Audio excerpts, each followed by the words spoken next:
Welcome to Crimson Guitars, welcome to a Mini-Torial. A question that we are asked often and ad infinitum is how do you work out the neck break angle of a guitar that you're building, preferably or generally a set neck or a through neck. And a lot of people think that this is a secret or difficult and involves mathematics and numbers and thought and working out to half a degree, because it is generally 2.5 degrees or maybe 3 degrees depending on what instrument you're looking at. Now in the past I've addressed this a couple of times, and essentially I say take your pencil out, draw a full-scale plan of your instrument, even if it's just a very basic full-scale plan of your instrument. I can't find my pencil, it's on the other bench. Damn it, there we go. And literally, physically draw what you are talking about. So, that line is your string. You want about a 3 mil action over your frets. That line is the top of your frets. And that line is the back of your frets. Okay, so essentially that's all cool. Here's your nut, here's your bridge line. We're making a ukulele this time. And then you figure out, well, you know, the bridge that I've got is 12 millimeters high. This is the end of my fretboard, for example. There's my last fret. And you say, well, there we go. I want my top to join the bottom of my fretboard. I forgot to draw the bottom of our fretboard. Oh my goodness. So there's that. This is the height of my bridge. Now, I don't know what that angle is. And, you know, I could probably sit there and figure it out, 3.5 degrees, because I've just done this very roughly. But it doesn't matter. So there's a podcast that I follow. I get as much information as possible from as many disparate sources, woodworkers, metalworkers, etc. And one of the ones that I follow, they say, it doesn't matter what the plans say. If the plan says 100 centimeters, or your joint needs to be X and Y, it's total. It doesn't matter if you're 2 or 3 mil out, as long as it all fits together and it works as the instrument that it's supposed to do. And as somebody with historically dyscalculia, our numbers, it's getting a lot better because I do what I do now and I talk to so many people and all of that. But numbers literally flipped around in my brain for the first 20 odd years of my life. And it makes things very difficult. If you do something physically in front of you with the physical bridge that you are working, the physical neck that you are going to be fitting that bridge to, you can't go wrong. It doesn't matter if it's 2.5 or 3 degrees. I'm not entirely sure how easy it is to draw the difference between 2.5, 3 degrees. You physically do what you need to do. And I'm going to walk you through that really quickly now. So, I have got my neck here. We've got a fretboard that's in place. The bridge line, well, let me double check. Ruler. Oh my goodness. Aha! It's hiding from me.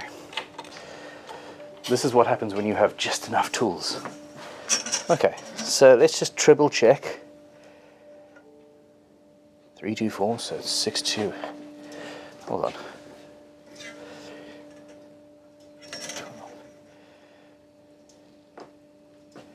So, and I always do this, I will always double check where the 12th is. That's 324.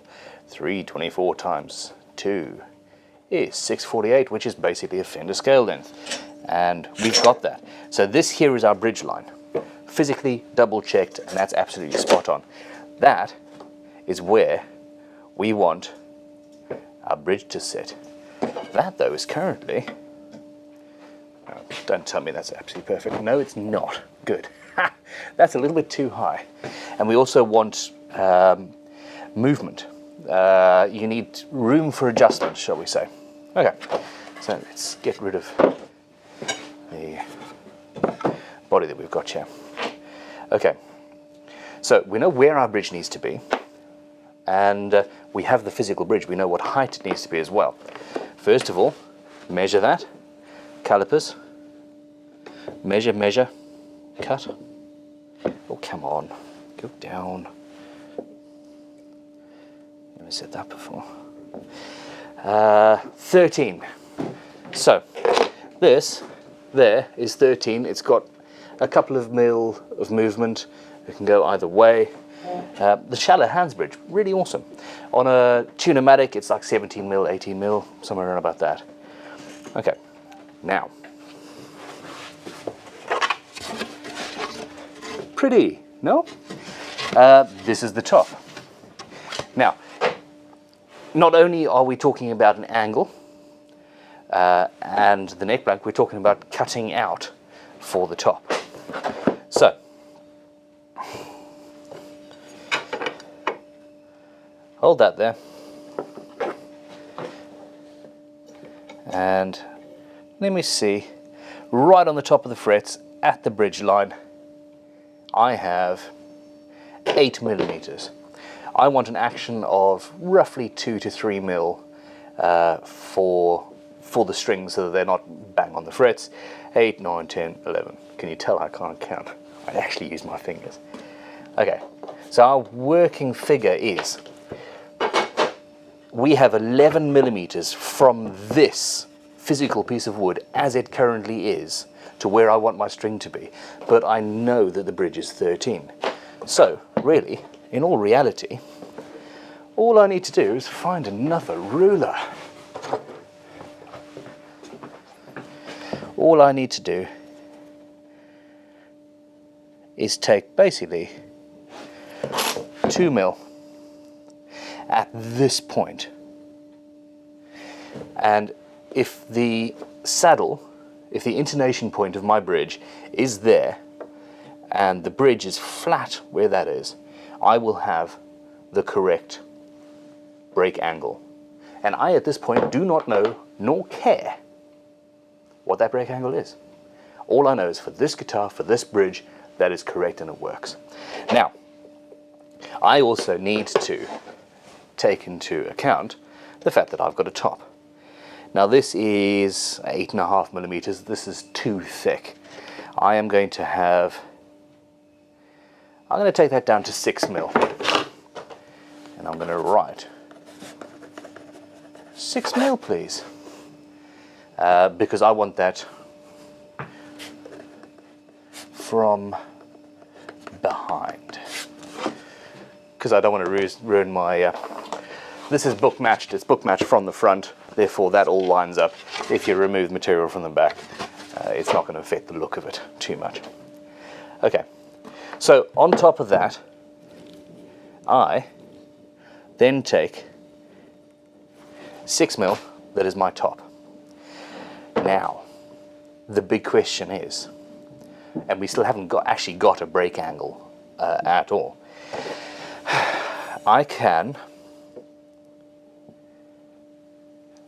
take the break angle from here, which wouldn't actually be right, because then I'd have a top that goes up and then follows that angle, so it'll be a 2 or 3 degree angle.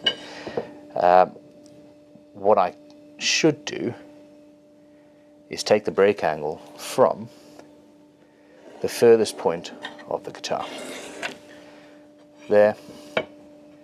And then obviously, actually, since I'm actually doing this on the actual guitar and I'm actually about to make it, let's mark it out properly. This should be in a vise, shouldn't it? Okay.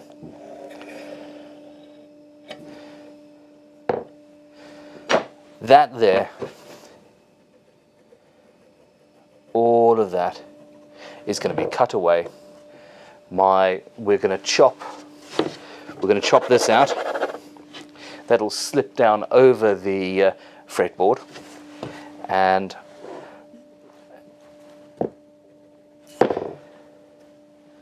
in the end, I'm going to have to draw this on the other side. This is supposed to be a Mini-Torial. This is a tutorial, isn't it? I then bandsaw that away, plane it flush, and we're sorted. Now, I do have bodies. Let's get that. So what I want, let's actually try and line this up properly. That's where my body's going to be. Very roughly. Now if you come around this side, I at some point will also be planing that excess off. And that there is the wood that I'm going to keep. Nice clay maple, by the way, or sycamore. And there we go. That is how I work out a break angle. If I'm doing this in CAD, if I wasn't making a guitar by hand, CAD programs can do that for you. They can say 2.5, 3 degrees, whatever, figure out, model it all, spend days doing it, and then replicate it many, many times. This is a one-off guitar. I am never going to make this instrument again. In fact, this is the first time I've ever done one in this particular fashion of this shape. But it's going to work, and it's going to work well. And I still don't know what my break angle is, but it doesn't matter.